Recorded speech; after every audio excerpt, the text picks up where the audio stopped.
Hello. Um, Today is, hopefully, as you may have already discovered from the other staff members' reflections, today is, or this week is our last week of providing the reflections, until the end of the summer, uh, and we had a couple of prompts that Monsignor gave us, and they were great for me personally to really take a moment and think about. Is what was the learning? What did we learn about our faith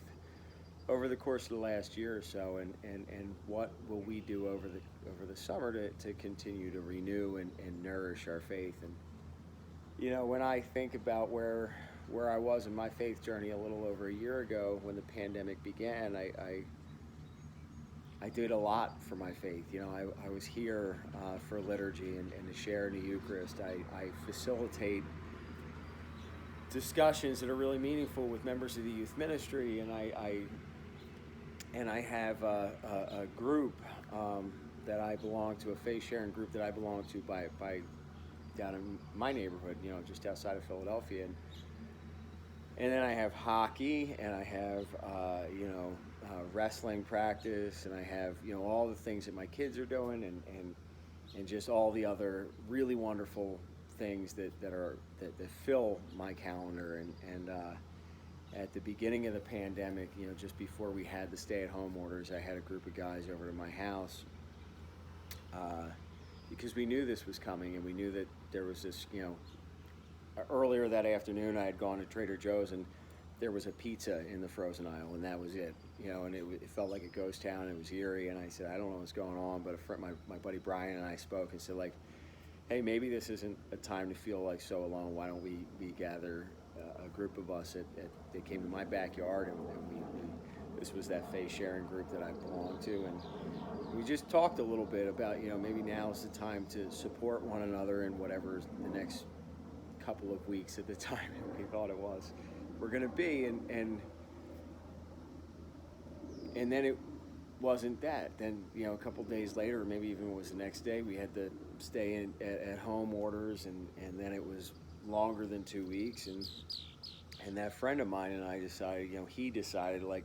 let's go online, let's move this group to Zoom, and so now is maybe not the time to feel so isolated, and I remember I didn't want to do it. I didn't say it out loud, but I wasn't interested in that venue, and I didn't think it would transfer as in such a meaningful way, but I said yes,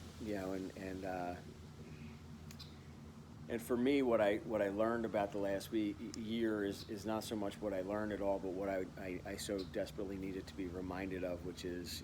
our call as people of faith to that sense of community, and that in community I'm not only filled in a different way, but I'm accountable to my faith as I share it with others, and I'm so much more connected to you as a person of faith that. This isn't to say anything discouraging. I love being here in our parish, especially, but anywhere where I can walk through the front doors of a Catholic church and be a part of liturgy and share in the Eucharist. But I'm also, as that introvert, perfectly capable of being the guy who feels alone in a crowded cathedral. And in that small faith sharing group, you know, I'm a part of in a way that whether I want to be or not, I'm very connected, and what a great thing to be a part of, and as I go into the summer, that's going to be how I continue to renew and continue to nourish my faith, is to continue to be a part of that, because right now as things are opening up, and for those of you that are coming here, you see that our doors are welcoming more and more people, and I jokingly said to Kathy Sudo the other day that, and Trish Scalise, that the summer is usually a quiet time here. With the way things have been, I think this summer is going to feel crowded, and that's a great thing. But everything's opening up to an extent that the sports schedules are starting in my home are starting to fill up again. We got a ball hockey thing coming up. We've got open skates for kids who want to play hockey, and there's just stuff, and that's all really wonderful, encouraging, good stuff. But when my time is more and more restricted, that introverted part of me wants to go back um, to what was quote unquote normal before, which is as my life gets full, the introverted part of me wants to withdraw at the end of the day and have that time where I fill my cup in a very different way. Um, and what this prompt allows me to really remind myself of is that my faith in the past year, and I don't mean to minimize how difficult this pandemic has been for so many people, for my prayer life and my faith journey, it's been one of the most spiritually profound experiences in my life. I feel closer to my faith now than ever before, as I am intimately connected to a group of guys in this faith sharing group who I talk to every day, in some way, shape, or form. And whether it's a Monday, Wednesday, or Friday where we're still getting together, or it's meeting my buddy Jason to go walk the dogs and just have a conversation. And those conversations inevitably come back to, perhaps something about being a parent or something like that, but they're all guided as being a parent, as a faithful person, and where do I feel God is calling me to in that setting. So that's certainly one way, that something I've learned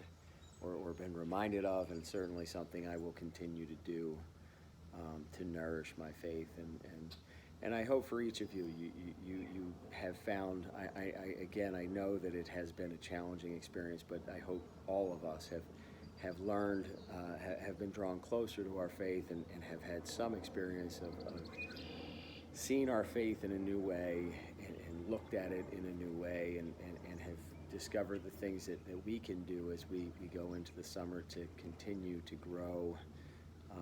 in our faith, and to be accountable to where God is calling each of us in a very unique way. So I wish all of you well. I won't wish you a good summer, because hopefully I'll continue to see many, if not all of you, over the course of these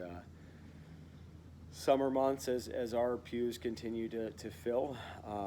Thank you, and I will talk to you soon.